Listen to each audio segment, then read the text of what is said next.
is all incredibly shocking. My name is Carlie Sorosiak. This is the book, Leonard, My Life as a Cat, which came out from Walker Books this April. I'm delighted to be here today, and we're going to talk about some really fun things, such as how to determine if your cat is actually an alien. Very important. I brought with me some sample cases. We'll also be talking about how to write from a non-human or an animal perspective, and also a day in the life of Leonard, the alien cat. Without further ado, let's get going. I had just finished writing this book called Cosmo, which is narrated from the perspective of a golden retriever. So I had a dog book. I thought, what comes next? Cat. However, I was also toying with the idea of writing about a really friendly alien. So I thought, what would happen if I just kind of mashed the two ideas together? And thus, Leonard, the alien cat, was born. Now, this can be a really tricky question, and sometimes it's very difficult to spot. So what I've done to kind of help everyone out is I've requested people on both Twitter and Instagram to send me pictures of their cats, and also the reasons why they might think that those cats are, in fact, aliens. Now, I thought it would be very disingenuous if I didn't start with my own cats. This is Duncan with his alien green eyes, who looks very much like Leonard on the front cover of the book. And this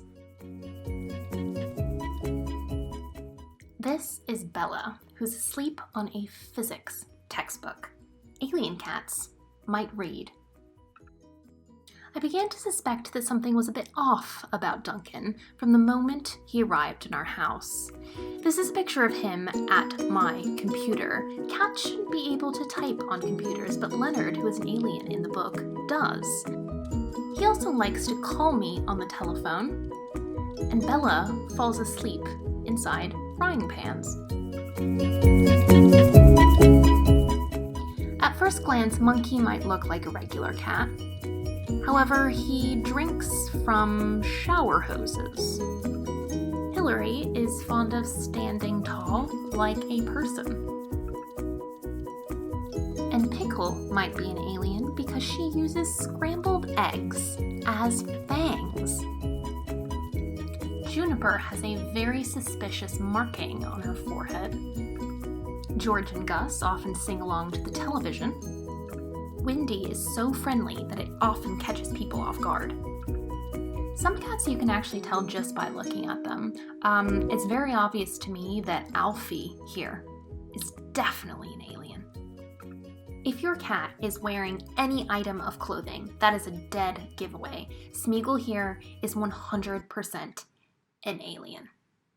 So just to recap, if you find your cat playing the piano or scrawling mathematical formulas on the walls with crayons, if you find them holding a crayon at all or a pen, if they are typing on your computer, that's a big one. If they are trying on clothes, either cat clothes, dog clothes, clothes in your closet, they very possibly could be an alien. I think that some of the signs are a little bit more subtle, so maybe just like strange markings, maybe they're standing up, maybe they are vocalizing more than a normal cat might.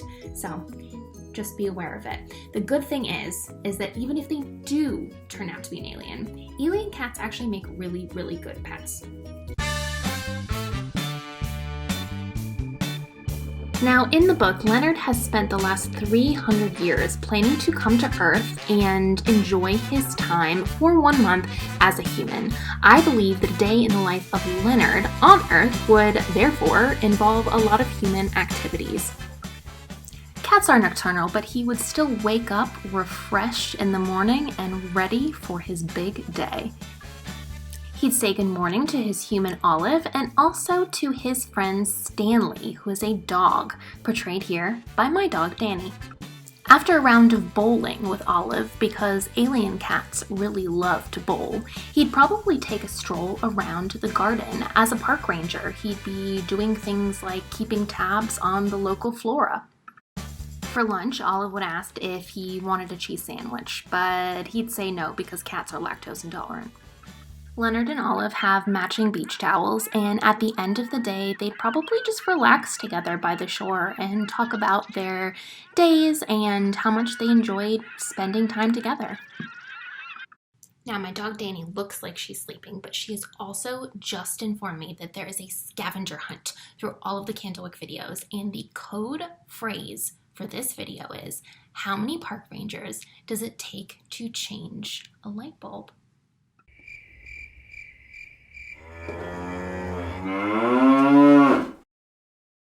As I said earlier, I love animals.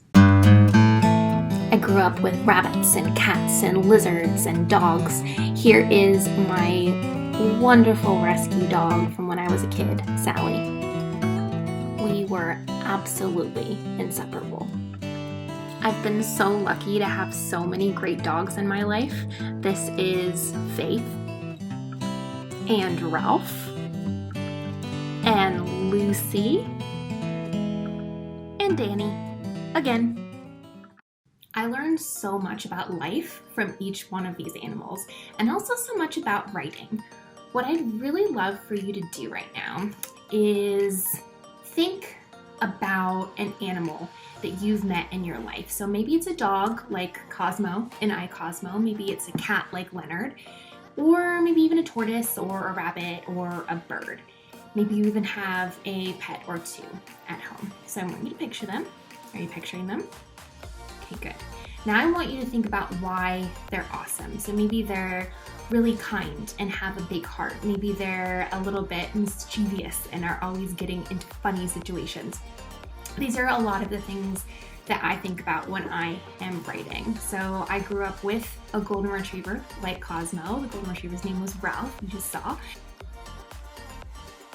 And Ralphie was enormous. So when I was 13, he was almost as big as me. He had the most incredible smile, and he was always getting into all sorts of trouble. For example, in the book, Cosmo starts sniffing something. It's kind of like, what is that smell?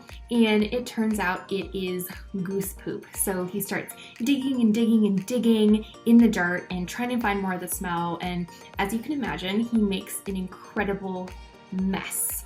So what does he do? He then eats the evidence. Cosmo eats all of the dirt. This is a true story. One day, Ralphie actually dug a bunch of holes in the backyard, and then he munched up all the dirt. He was very, very silly.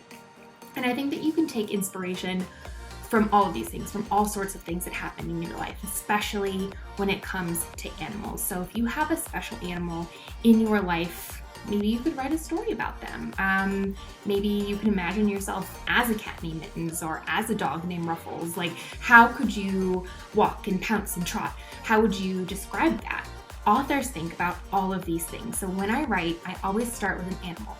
And then I try to learn everything I can about that animal. Things like dogs can actually smell emotions. They see the entire world through their noses. So if you went outside to a swimming pool and you dropped a teaspoon of sugar and then really got a gigantic spoon and then you swirled it all around, a dog could actually smell that sugar through all the water, through all the chlorine. That's how amazing their noses are.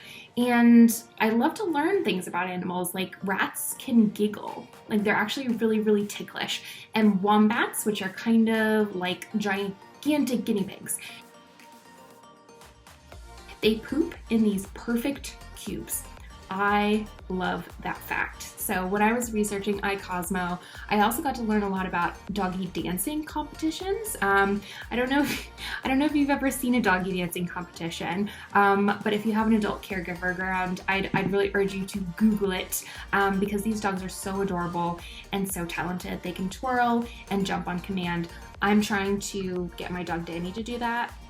She's not that talented. She does dream with her tongue out though, so I think that is also true talent. Thank you so much for listening. I really hope that you've enjoyed this video, and I hope you enjoy the books as well.